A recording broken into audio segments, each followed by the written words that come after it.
Pengacara terkemuka James Murphy, yang juga dikenal sebagai Metalowman, telah berbagi pandangannya tentang mengapa Komisi Sekuritas dan Bursa AS, SEC, kemungkinan akan mengajukan banding terhadap putusan Ripple baru-baru ini. Dalam sebuah wawancara mendalam di podcast The Wolf of All Streets, Murphy menjelaskan dua alasan utama yang mungkin mendorong SEC untuk menantang keputusan pengadilan. Masalah pertama berkaitan dengan keputusan pengadilan tentang disgorgement. Dalam putusan terbaru, Hakim Analisa Torres menolak permintaan disgorgement SEC sebesar $876,3 juta. Hakim Torres beralasan bahwa SEC gagal menunjukkan bahwa pembeli institusional XRP mengalami kerugian finansial, yang merupakan poin penting untuk mendapatkan disgorgement di bawah hukum sekuritas. Murphy menekankan bahwa keputusan ini memiliki implikasi signifikan bagi kasus-kasus SEC lainnya yang sedang berlangsung. Putusan ini menunjukkan bahwa SEC sekarang harus membuktikan bahwa investor mengalami kerugian ekonomi sebelum mereka dapat meminta disgorgement dalam kasus serupa. Persyaratan ini diperkenalkan oleh sirkuit kedua tahun lalu dalam kasus SEC versus Gofield, dan menetapkan presiden yang dapat membatasi kekuatan SEC dalam tindakan penegakan hukum di masa depan. Namun, Murphy mencatat bahwa ada perbedaan dalam cara sirkuit yang berbeda menafsirkan persyaratan ini. Misalnya, sirkuit kelima telah memutuskan bahwa SEC tidak perlu menunjukkan kerugian investor untuk mendapatkan disgorgement. Ketidakpastian hukum ini di berbagai sirkuit menciptakan ketidakpastian hukum yang mungkin ingin diselesaikan SEC melalui banding.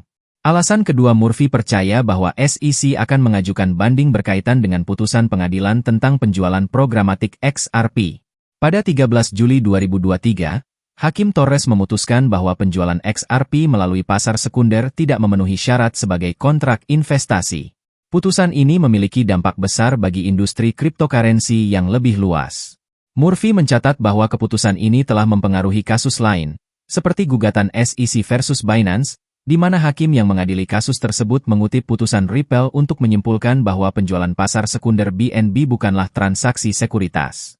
Mengingat potensi putusan ini untuk mempengaruhi kasus-kasus kripto lain yang sedang berlangsung dan di masa depan, SEC mungkin berusaha untuk mengajukan banding guna mencegah pembentukan preseden yang dapat melemahkan otoritas regulasi mereka.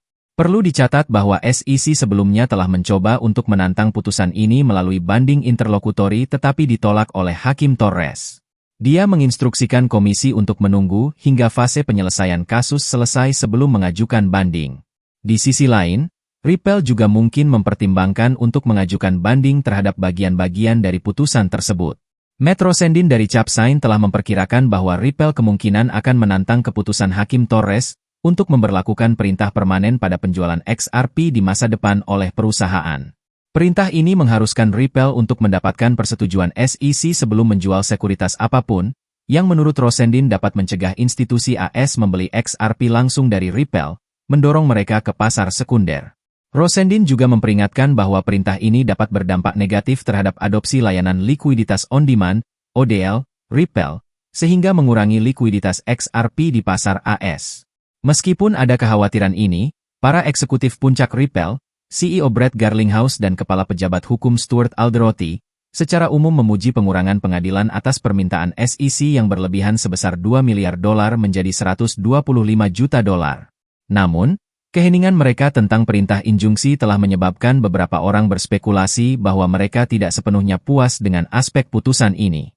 Komunitas kripto kini menunggu untuk melihat apakah salah satu pihak akan mengajukan banding. Baik SEC maupun Ripple memiliki waktu 60 hari sejak putusan akhir, yang dikeluarkan pada 7 Agustus, untuk mengajukan banding. Jadi seperti itu update kali ini, terima kasih telah menonton dan sampai jumpa di video berikutnya.